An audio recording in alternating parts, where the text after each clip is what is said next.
I recently read the novel The Housemaid by Freda McFadden and watched the movie. So this is going to be my honest review over it. If you haven't read Anna Planning, FYI, this is going to be filled with spoilers. So let's talk about the novel first. The novel, The Housemaid by Freda McFadden, stands in the category of psychological thrillers. And my god, it stands its category. Like, it is completely justified. The number of recommendations I have had to read this book on YouTube, on several social media platforms, that the people who are interested in reading psychological thrillers, this is a must read. And it completely justifies that statement.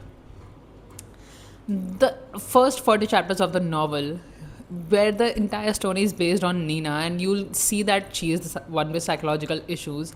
The first 40 chapters are by Millie's POV. But the moment you turn the 41st chapter and Nina's POV comes into action, and you'll see that, okay, whatever we thought of the novel by now, the entire story just flipped. Because Andy is the one, Andrew Winchester, he's the one with the psychological issue.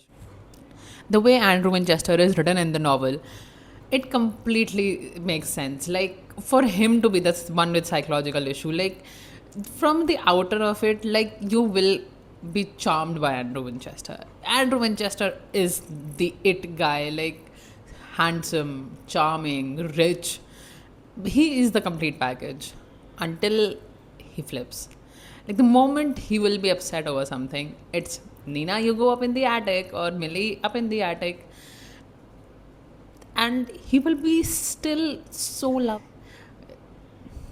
The way that Nina's character is written, like, she's the one who's been suffering all along for several years, like for decades in line, for her daughter, for her, and how still she believed, like the point where she comes out of the psychotic ward and believes that, okay, maybe I was the one who imagined all of that, maybe I was the one who was thinking too vividly, that maybe I was the one who somehow imagined that entire attic scenario. But then Andrew locks her up in the attic again, and then she realizes, okay, it's not me, it's completely him, he's the one who's. And then she puts up with it. He torments her, and she puts up with it, because for her daughter's sake, for the survival sake of both of them and everything. Then Millie's character, like the way that Nina used her head, Enzo's character, like the way that they intertwined into the story, that completely is on point. Like, it makes sense, the story works. But then comes the movie. See, I get it when a book is adapted to a movie, things will change. But it is a psychological thriller, and that too bestseller. The story should not be changed to the core, at least. Andrew Winchester was just not that psychotic in the movie. Like, he had his rage and he was charming. Like, that all was completely there. But Andrew Winchester was a great husband in the book, was great, like father figure. Everything he was doing right, except for the flip switch thing. But everything else was there in the book. But apparently in the novel, he had that as a show only. That, okay, for the world I will show that I'm a perfect husband, but you know my reality.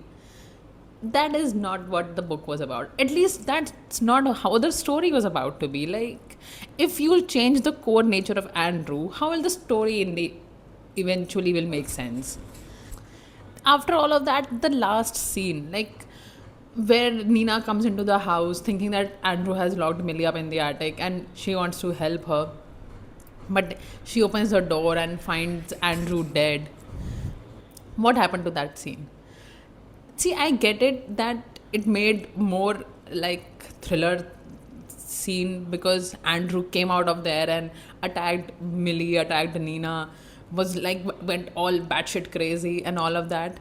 I get it, but I think few things are supposed to stay the same according to the book. The core story should have remained the same. Like, the tooth scene was there, the end scene where Evelyn turns and tells Nina that I always told Andrew to take care of his teeth, and teeth are a privilege. And maybe he didn't understand when I punished him as a kid, but it's good that you made him understand that you punished him for that. That whole mind blowing scene was there. Yes, there were few shortcomings in the movie, but the cast the cast is on point. Like Nina being Amanda Seyfried, like the psychotic role that she played, hats off. Like she completely makes sense as Nina. She portrayed it so well. On the other hand, Sydney Sweeney as Millie, she was completely adapted as Millie. Like she was Millie, all right, because Millie was supposed to be this young girl who just got out of prison and is all shaken up and not figured out his life and all. Then Brandon Cleaner was there as Andrew, and Michael Morone as Enzo. Like Enzo made complete sense. Like he was, I believe, the best casted person ever.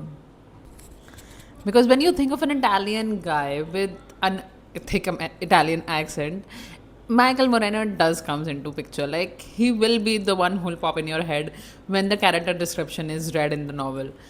And Andrew was supposed to be this charming, tall, handsome guy with a tech job. Like he ticked all the songs, the selection of the songs, those were completely accurate. Like the moment Nina walks out of Andrew's house when they have a big argument that Andrew wants Nina out of his life, since you've been gone, was a fab choice. Like Sabrina Carpenter's please, please, please to be there. Direct message to Andy that please behave yourself, please, was complete apt. This Angel and the Saint song, the literal song that teeth being the privilege of the teeth. My God, like those were the things that were completely mind blowing in the movie. But then somehow the writing didn't make much sense, because I get it, because a runtime of a movie is supposed to be 2 hours 30 minutes, so it can't go beyond that. So the story is supposed to be really quick and supposed to be click really early on. That's why the chemistry between Andy and Nina was shown really early on.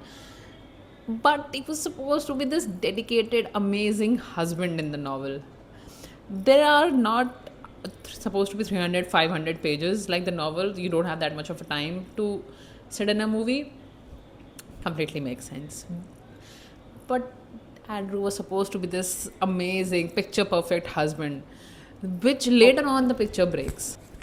And in the movie, Andrew was kind of into Millie really early on, like from the moment they were in the kitchen.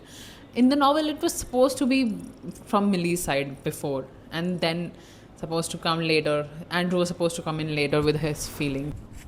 So to wind all of this up, the movie on its own is fine.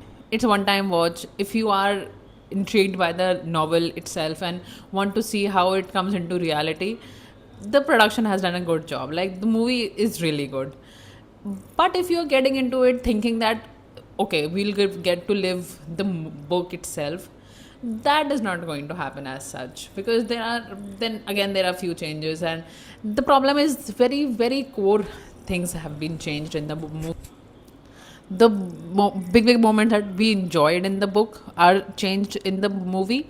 So if you go with the mindset that okay, the things have been changed, so it might be okay, you will enjoy the movie and you will be thrilled. That's the whole point of the movie. You will be thrilled. It's a psychological thriller. You will have that, and you will hate Andrew's guts. Like you will be glad that he dies in the end. That is something that the movie has clearly ticked off. It is supposed to do that, and it did that. You hate Andrew's guts, and you will somehow be fine with okay, he died. That's a good thing. He made two women suffer miserably. So okay, whichever way he died, like in the movie it was a bit different than the book itself, but everybody will hate Andrew's guts in the movie, and they've hated in the book itself. So that is completely justified. That's absolutely. If you are still watching, you are the exactly kind of people I make these videos for. Do like, comment and subscribe to the channel for more videos like this.